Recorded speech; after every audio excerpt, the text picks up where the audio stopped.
మరోవైపు రాజేంద్ర నగర్లో కేసీఆర్పై CM Revanth fire అయ్యారు.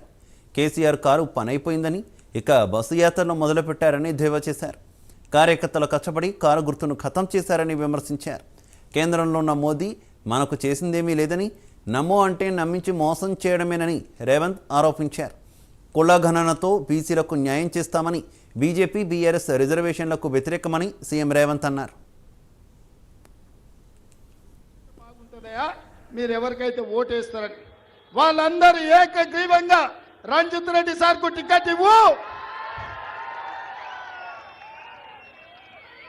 రంజిత్ రెడ్డి సార్ మంచోడు, మేము ఎప్పుడు పోయినా కలిస్తే పలకరిస్తాడు, శాతనైతే సాయం చేస్తాడు, శాత కాకపోతే ఒకవేళ ఏదైనా పని జరగకపోతే ఇందుకోసం జరుగుతలేదని మాకు చెప్తాడు. ఎప్పుడు పోయినా మమ్మల్ని మనుషుల్లాగా చూస్తాడు, మమ్మల్ని సోదరులాగా చూస్తాడని వాళ్ళు చెప్పారు. అందుకే ఇవాళ అందరు అభిప్రాయం తీసుకొని మీ అందరూ మెచ్చిన అభ్యర్థిని సోనియమ్మ ఇవాళ రంజిత్ రెడ్డిని చేవెళ్ళ కాంగ్రెస్ అభ్యర్థిగా నియమించింది. ఇవాళ రంజిత్ రెడ్డిని గెలిపించండి, నాకు అవసరం ఉంది. ఎందుకంటే మూసీ రివర్ ఫ్రంట్ కట్టాలంటే